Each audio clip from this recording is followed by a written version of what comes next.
은 신명기 8장입니다. 신명기 8장 16절부터 18절까지 읽겠습니다.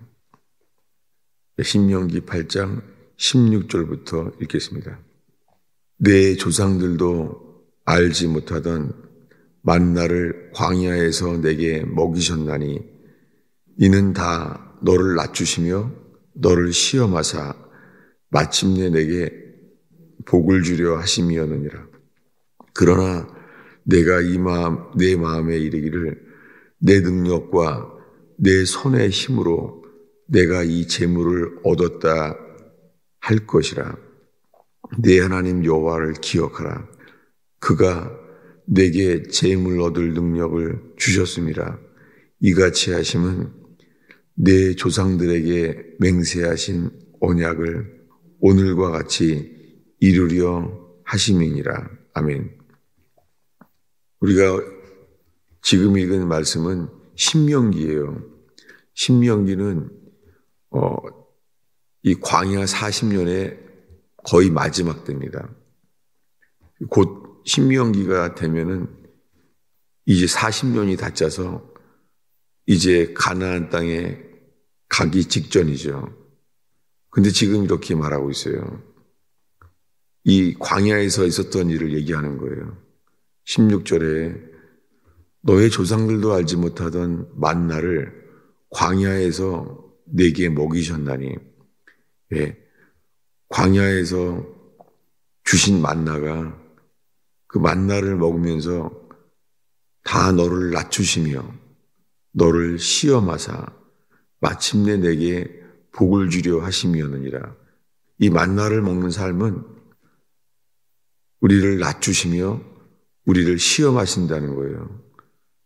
주님을 따른다는 것은 주님이 우리를 낮추세요. 그리고 시험하세요. 그리고 마침내 너에게 복을 주려 하심이었느니라.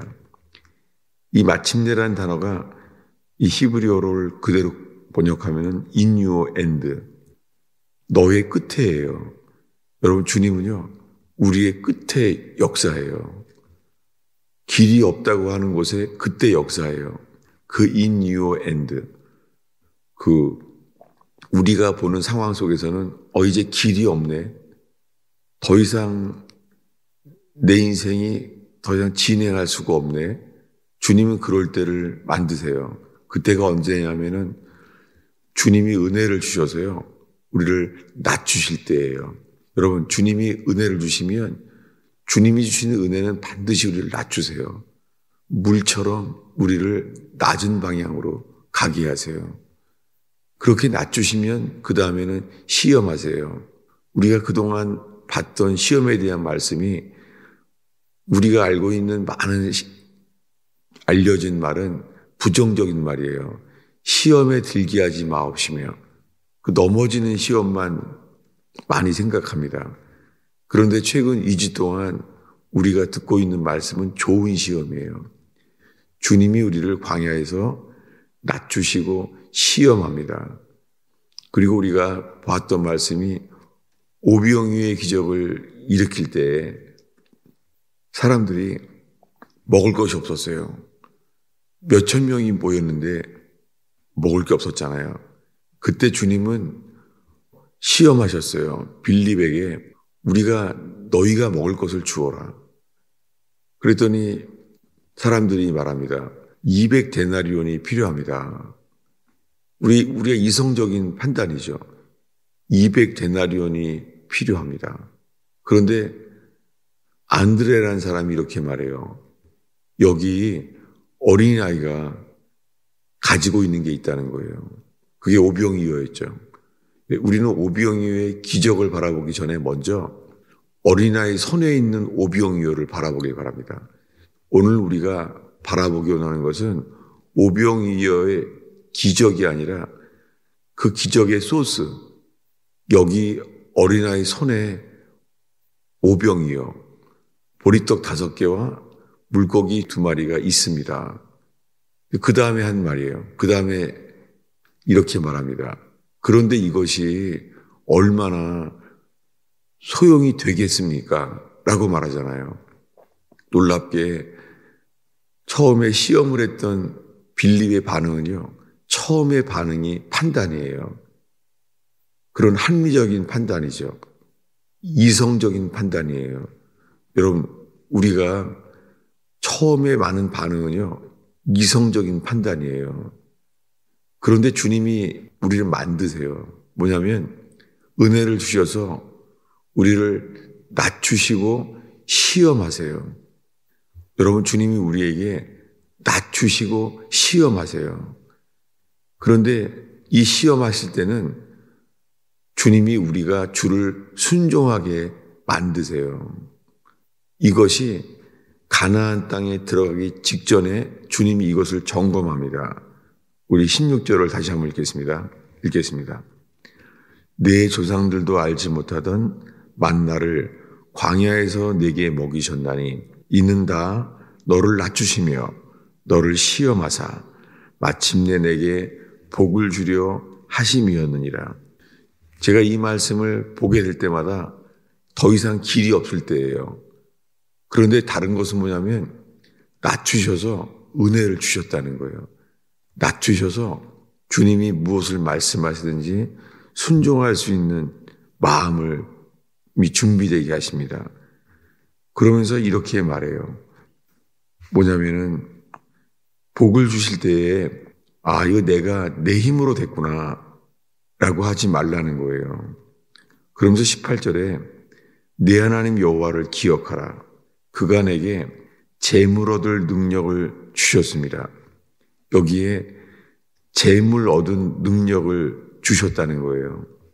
여러분, 성경에 가장 많은 동사가 하나님께서 인간에게 하신 음성이 성경에 가장 많은 게 두 번째도 없어요. 하나예요. 두려워 말라. 하나님이 우리에게 하시고자 하는 첫 번째가 두려워 말라라는 거예요. 왜 그렇습니까? 왜 두려워 말라라고 말합니까? 그때는 사실이요, 우리가 두려워할 수밖에 없는 상황이에요. 주님이 우리에게 두려워하지 말라 할 때는 두려울 때예요. 우리는 최근 또 신약에서 마태복음 10장에 풍랑 칠 때를 봤어요. 두려울 때였죠. 갈릴리 바다를 건너가는데 오병이어의 기적을 먹자마자 한 일이죠.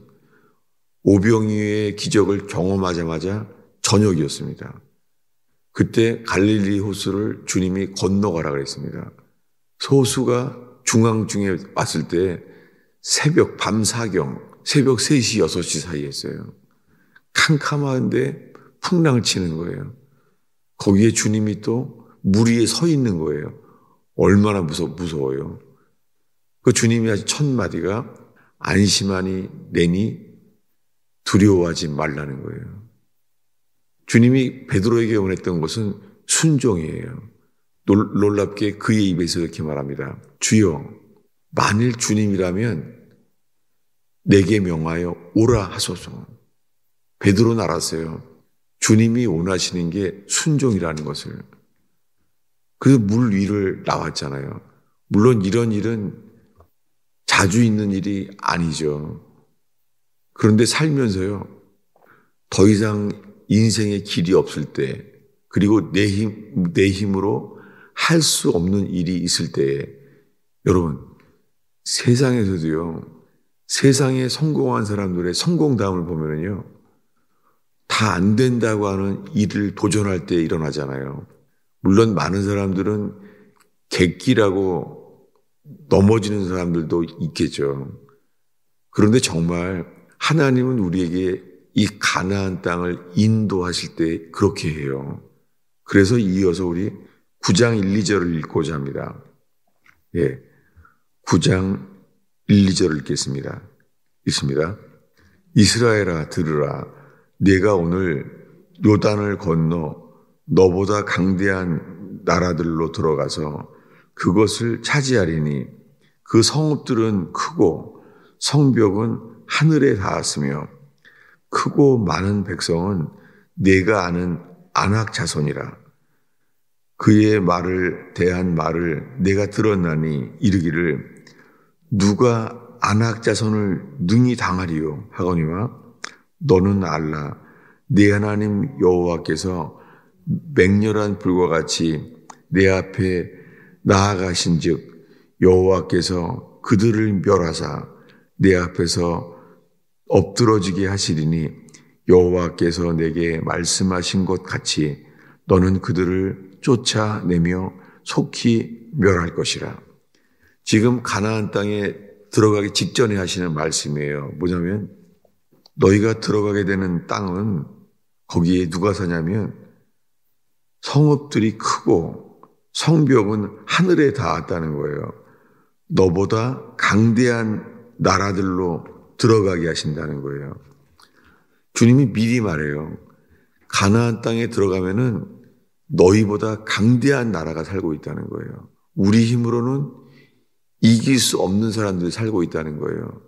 그들은 철병걸 가지고 있잖아요. 문화적으로 앞서 있죠. 근데 그들은 애굽의 노예였잖아요. 그들이 애굽의 노예로서 하는 일이 뭐였어요? 돌을 날리는 거 있잖아요. 돌을 만들고 벽돌을 만들고 돌을 날리는 일을 하던 사람인데 철병거가 있는 거예요. 압도를 당하는 거죠. 이길 수가 없죠. 주님은 그것을 미리 알았어요. 거기에 가면은 내가 아는 안악 자손이 있다는 거예요. 크고 많은 백성은 내가 아는 안악 자손이라. 여러분, 안악 자손이 있다는 말을 듣자마자 이스라엘 백성은 죽었다. 다 그랬잖아요. 가면 죽는다는 거예요. 지금 바뀌었어요. 뭐냐면 신명기 40장은 이제 가나안 땅에 들어가기 직전이에요. 그들은 그들 힘으로는 이길 수 없는 땅에 들어가게 됐어요.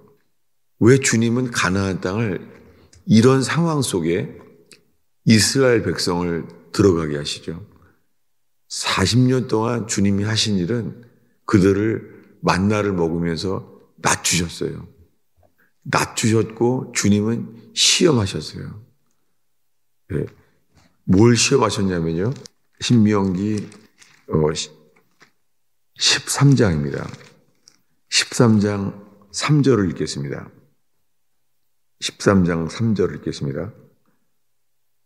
너는 그 선지자나 꿈꾸는 자의 말을 청종하지 말라. 이는 너희의 하나님 여호와께서 너희가 마음을 다하고 뜻을 다하여 너희의 하나님 여호와를 사랑하는 여부를 알려하사 너희를 시험하심이니라. 예, 주님은 나를 사랑하나 이것만을 바라셨어요. 주님은 시험하는 게 하나예요. 나를 사랑하니? 라고 시험하세요. 주님을 사랑한다면 우리가 그 선지자나 꿈꾸는 자의 말을 청종하지 말라는 거예요. 예. 하나님이 주시는 말씀을 하지 않는 선지자와 꿈꾸는 자의 말을 청종하지 말라는 거예요. 주님은 주님을 사랑하기 때문에 우리가 주님이 우리를 그 말을 듣는지 안 듣는지 시험한다는 거예요. 오늘의 마지막 구절입니다. 고린도후서 1장 8, 9절입니다. 고린도후서 1장 8, 9절에 큰 시험이라고 불릴 만한 일이 있어요. 읽겠습니다. 형제들아, 우리가 아시아에서 당한 환난을 너희가 모르기를 원치 아니하노니 힘에 겹도록 심한 고난을 당하여 살 소망까지 끊어지고 우리는 우리 자신이 사형 선고를 받은 줄 알았으니 이는 우리로 자기를 의지하지 말고 오직 죽은 자를 다시 살리시는 하나님만 의지하게 하심이라. 예, 사실은 같은 상황입니다. 가나안에 들어가는 것은 우리 이성적으로는 죽음이다. 들어가면 망해 죽는구나. 근데 주님의 약속을 믿는 사람들은요, 축복이죠. 승리죠. 이 고린도후서에 아시아에서 어떤 어려움을 겪었어요. 이성적으로 힘에 겹도록 심한 고생을 해서 살 소망까지 끊어졌어요. 마음에 사형 선고를 받은 줄 알았어요. 우리 자신이 사형 선고를 받은 줄 알았으니 여러분, 주님은 우리한테요 끝에 세우세요. 그 끝이 어디냐면은 자기를 신뢰하지 않는 곳이에요. 우리가 자기를 신뢰하지 않고 주님이 우리를 낮추시는 길을 가면 시험하세요. 뭐냐면 주를 순종하는 자를 바라는 거예요. 여러분, 시험은 나쁜 게 아니에요. 시험은 주님이 우리를 순종하는지 여부를 보게 하세요. 그럴 때 주님만이 주시는 역사, 사람은 할 수 없으되 하나님으로서는 할 수 있느니라, 주님만이 하시는 역사를 보게 되는 저와 여러분 되기를 축원합니다. 기도하겠습니다. 아버지 하나님, 이 새벽에 주님 앞에 섰나이다. 오 주님, 하나님의 말씀만 힘겨지게 하옵소서. 하나님의 음성만이 주의 성령이여 들리게 하옵소서. 주님만 바랍니다. 주님, 우리의 능력을 따라 사는 삶이 아니라 주님을 동행하며 사는 삶이 일어나게 하옵소서. 예수님의 이름으로 기도하였습니다.